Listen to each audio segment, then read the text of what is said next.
For there shall be sedition among men, and invading one another. They shall not regard their kings nor princes, and the course of their action shall stand in their power. Shalom. First off, give all praise, honor, and glory unto Yahweh, B'Hashem Yahushai, B'Hashem Rakar Double honors to the apostles and elders of GMS. Salutes and honors to the elect, all the brothers across the four corners who are enduring in truth and in sincerity, and the women and children who follow. So that was 2nd Esdras 15, the 16th verse. Here we are, day 2 of the election, should I say, the day after the actual election, and they're still counting votes. But from this article that I got from RT News, you can see it says National Guard troops activated in Portland amid widespread violence and vandalism as protesters face off with police. And that's the sedition among men that the scriptures are speaking of. Not just this incident, but this in general. You're having a lot of this is the year of sedition among men. With all the George Floyd protests, the so-called Black Lives Matter movement protests, and all of that.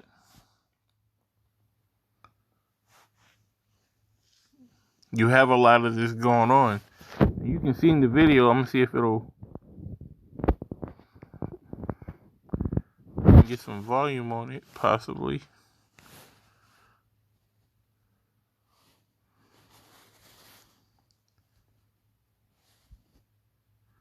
I guess not. But you can see in the video, it says National Guard soldiers will be deployed in Portland as protesters in the city descend into widespread violence. Police said soon after declaring a riot with demonstrators seen smashing storefronts and scuffling with officers. Portland law enforcement officials announced the guard deployment late on Wednesday evening. After a protest rally grew unruly in the city's downtown area, the move comes after Governor Kate Brown passed an executive order placing Portland's public safety under a unified command jointly overseen by Mahapna, or however the hell you pronounce that, County Sheriff's Office, the Oregon State Police, and the state's National Guard. So basically, she just militarized the police, saying that it's a joint command between the county sheriffs, the Oregon State Police, and the National Guard.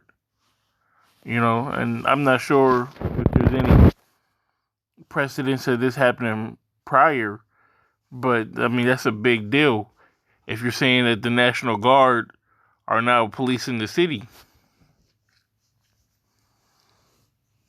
It says, let me see.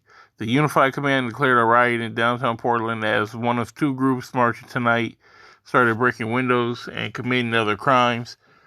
The soundtrack has given a warning that rioters are subject to arrest and tear gas.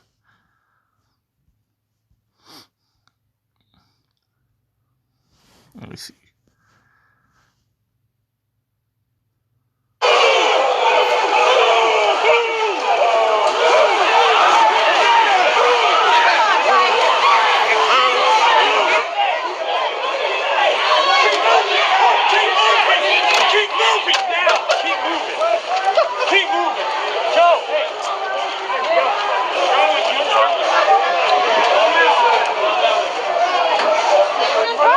That's all we ask. They're pushing us. You better move. There's a gap right here.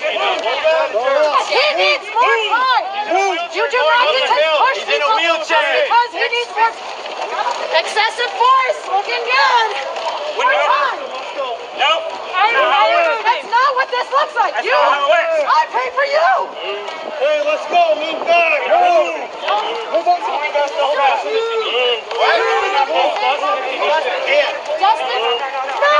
Justin dictates how fast we move. Figure out if you're neutral or not.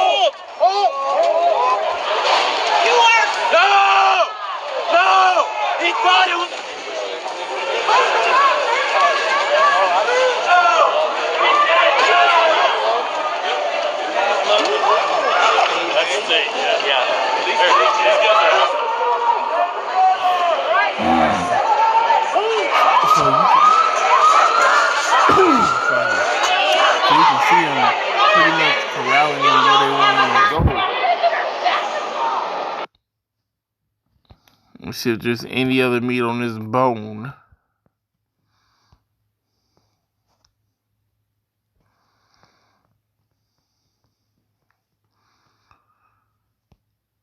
Let's just tell them the different spots they got messed up.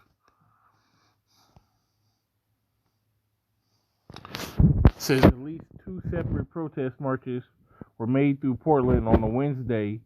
One of which began as Count Every Vote rally, mirroring similar actions in cities around the country one day after the 2020 presidential election. It says Captain Fox noted that one of the marches grew to around 250 people, though only described criminal activity for the smaller action downtown. He also spoke on rumors of protesters carrying firearms, but noted those reports remained unconfirmed, and the police had not learned of any specific threat of violence at either demonstration.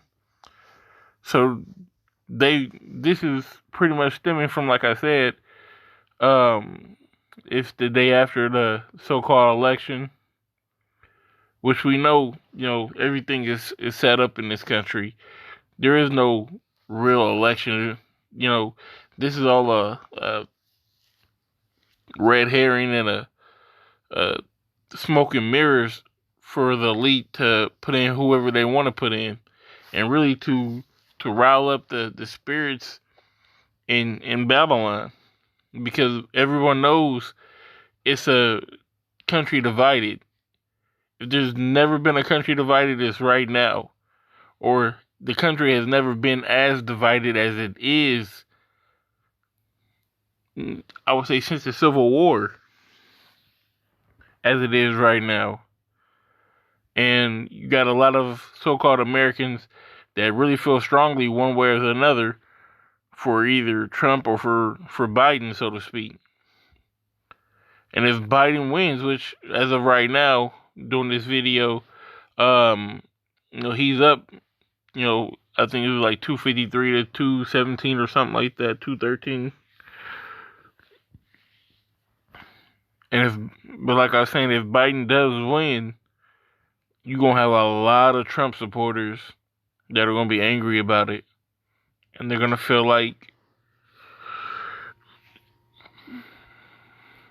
it was rigged, that it was ballot stuffing. He's already petitioned the courts to recount votes in like 4 different states. So Trump's not going to go out easily. And I would imagine if Trump somehow miraculously comes back and wins from this deficit this late in the race, that Biden's people would probably do the same thing.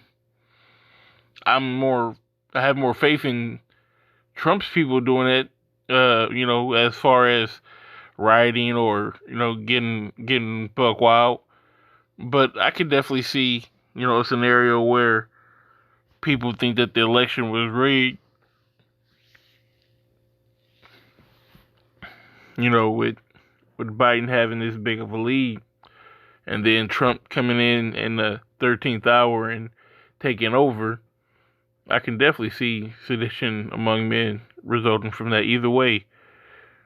So the moral of the story is, or the point that I'm trying to get at, that this is just the beginning of sorrows, and to expect a lot more of this, and for this to become the new norm, at least for the foreseeable future, which this could also lead into bigger prophecies, such as martial law, concentration camps, so on and so forth. So with that being said, give all praise, honor, and glory unto Yahweh, Bashem Yahushai, Bashem Karkadash, double honors to the apostles of the GMS, salutes and honors to the elect, all the brothers across the 4 corners who are enduring in truth and in sincerity, and women and children who follow.